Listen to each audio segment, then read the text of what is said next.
Alright, I just got back from a dig, but something bad happened, but then again some good things happened as well. I dug quite a few nice bottles, but I lost my camera along the way. So, unfortunately, a lot of the great digging was lost. So I dug this giant privy and it only had 3 bottles in it. But at least I got this one, which is something I've never found. As you may know from watching my videos, I go to Kinston all the time to dig. This is probably the 50th time I've been there. And of course, this is a Kinston blood wine. The only one I've ever found. And I would have sworn it was perfect, but later on I saw these flesh bruises. They look kind of like they got stain inside of them, so they were probably there all the time. I don't know why bottles come out looking so perfect and then later they look like that. Maybe because they were wet inside a little bit and they dry out and then they reveal themselves. But anyway, it's not too terrible sitting on the shelf like that. I think that would have been a $100 bottle, but like that, maybe 50.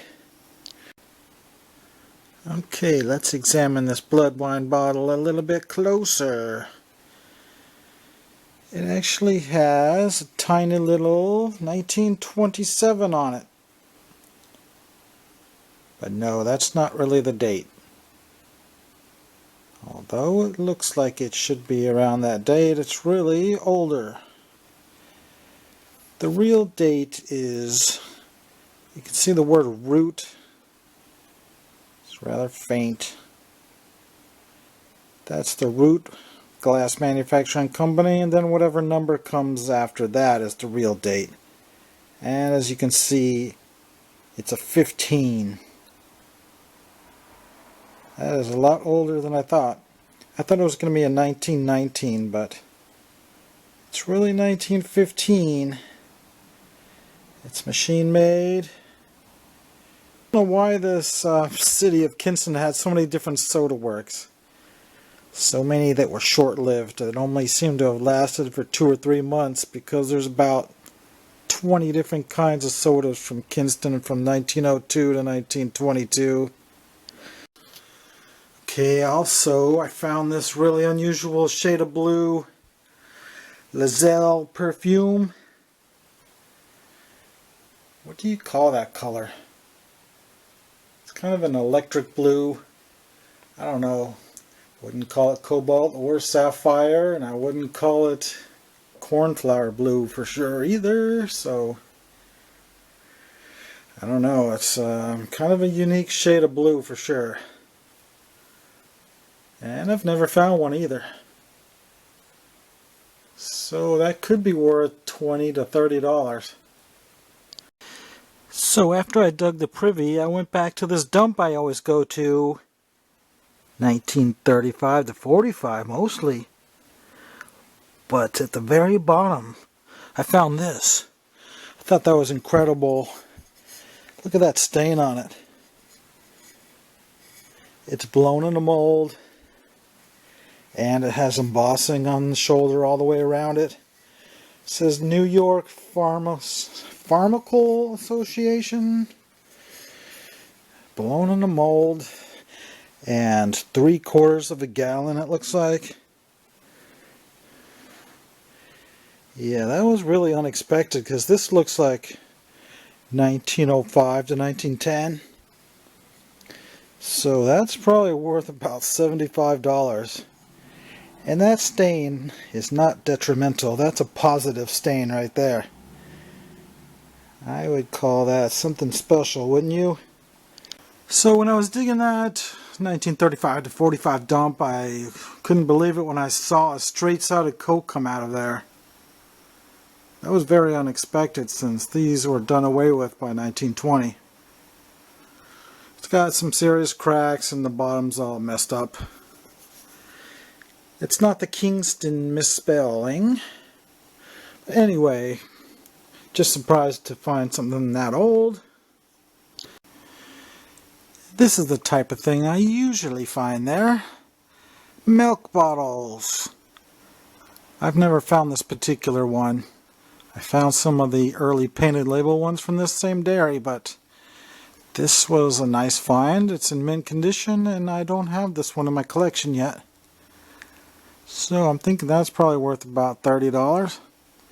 Okay, also in the dump, I found this odd Art Deco soda from Farmville, North Carolina. The only one I've ever found besides this also came out of Kinston, which is weird because Farmville is not really that close. Of course, this one's got all kinds of problems, cracks all over it, so I'll probably end up spray painting it. But these are generally considered a $100 bottle in good shape.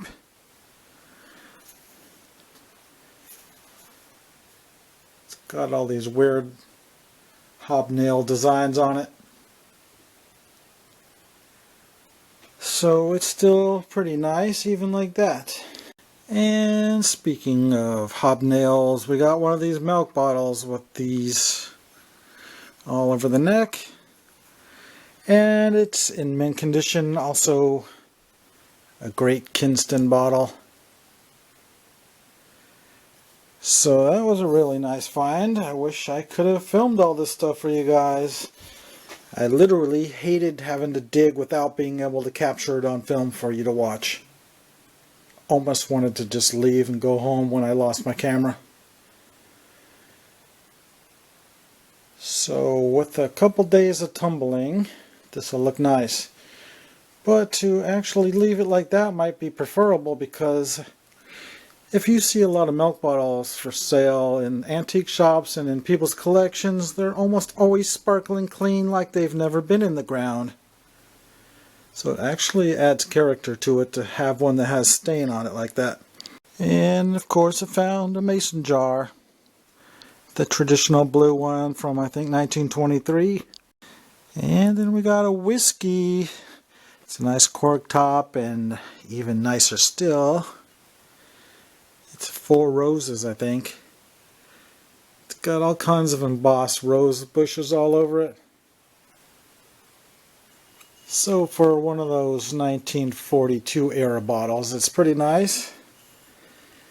Gotta love all that design on it.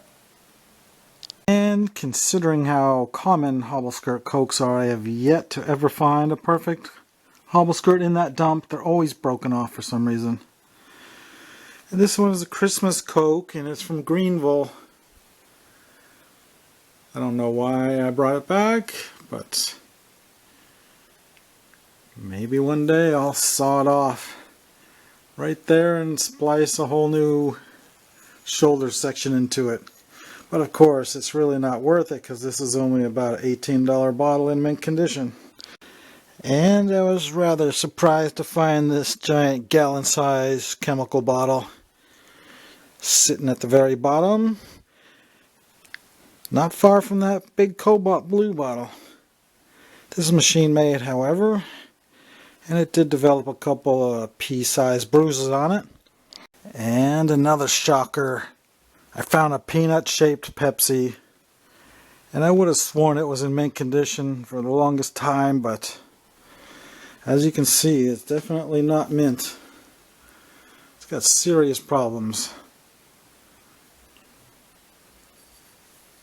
But I haven't found one of these for 10 years at least. It's got a big chip out of the crown as well. I think I'm going to fill those chips on the side, and then I'm going to spray paint that one. I don't know, this is kind of a fairly common bottle. They made them in probably 20 different cities, but for some reason I've only ever found one of them until this one. And then I found this milk bottle. A bottle of milk is a bottle of health. Very generic, fairly common in eastern North Carolina. It's got a little bit of damage, but not too disappointed because it's really only about $3.50 bottle in mint condition anyway. And then I found a W.B. Caldwell syrup Pepsin. It's very common. but it's a little bit older than most of the stuff that comes out of that dump, so I was a little bit surprised by that. And this, I don't know if that's a cosmetic. It could be some kind of a shaker bottle for kitchen use. I don't know, it might have some kind of spice in it. And I'm saving shards of glass, especially uranium glass. People will actually pay for broken shards of that. And then, of course, what early 40s dump dig would be complete without an embossed milk of magnesia? And a creepy doll head? No, I don't see why people keep calling doll heads creepy when they dig them. Some people have some kind of fear of dolls, I guess, but I'm not afraid of them. And then a piece of Carnival glass soda bottle, but as you can see, some of the coloring is coming off. Kind of ruins it, but it might still be worth a few dollars. And then I found a Siemens.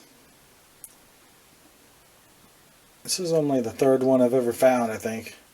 The other two were corkers. This is the rare screw top. And then we have a slick, but it's at least a cork top. Any cork top, cobalt blue's got to be worth something. And then we have a pink depression glass piece, which I could actually saw it off right about there. Be a lot of work, but you know, they don't make these anymore. I don't even think they have the glass formula to make this stuff properly any longer. And then I found another piece of green depression glass. And an early toothbrush. Not early enough to be bone though. And we have some more depression glass. Then we have what's sort of Art Deco shaped syrup bottle, log cabin. Thought it was perfect, but I see now it has a little bit of a crack in it. So maybe I'll end up spray painting that one as well. Then I found this whiskey, and it is the old Mr. Boston. And it certainly looks like that's actually the original whiskey still in it. Look at that color. Would somebody have thrown away 2/3 of a bottle of whiskey? I'd like to know the story behind that. But yeah, that's pretty rare to find a full whiskey bottle buried in the ground. Okay, of course we had to find a knee-high as well. And no, it's not a special one. It's the super common Columbus, Georgia. And this one, of course, being such a weird shape and having an Art Deco look about it, I figured I might get $2 or $3 for it. And we found yet another 4 roses. The labels were actually pretty nice condition when I found them. Not quite good enough to preserve them though.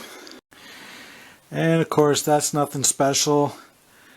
It's got that old 1938 look about it, and it does take a mason jar lid, so that makes it kind of good for actually storing stuff in if you wanted to have an interesting early kitchen bottle. Then we got a hubcap, and yes, that is the true definition of a hubcap. It literally just caps the hub. It's not one of those big things that's like 11 or 12 inches across. It's just a 2-inch thing. And I can't really read it. Almost all of these say Ford on them though. And this flask I just brought home. Maybe I'll clean it up and put a paper label on it.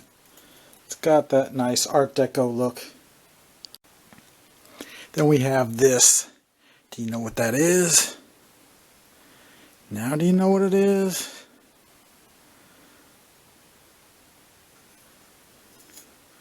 It's even got a glass tube going down it. That's an IV bottle. It goes like that. It's from about 1940. And if the IV doesn't work out for you and you end up dead, then we have this. No, it's not Dodge cars. It's a Dodge embalming fluid. Maybe the most common brand of embalming fluid from the 30s. So anyway, any embalming fluid bottles are worth at least $10. And small green bottles are usually going to sell for $1.50, maybe $2 on a good day. Milk glass generally doesn't sell very well, but I dug this one up. And I think if you sawed it off right there where the threads end, it would be the perfect size to make a toothpick holder or Q-tip holder out of. And then it would sell for $7. And there's another nice looking green bottle. Something about these. Even though they're from the late 30s, I just like them. So anyway, that's pretty much it. I got a few other common ones, but so sorry I couldn't show you these coming out of the ground. I really hated digging without being able to film it. But now I finally got a new camera. Don't know how the quality is on this one. I only paid $25 for this camera, so hopefully it's going to be decent. It's supposed to be a high definition 1080, but it's a really tiny little camera. But we definitely found at least $200 worth of stuff in that 1 1/3 of a day dig. So until next week.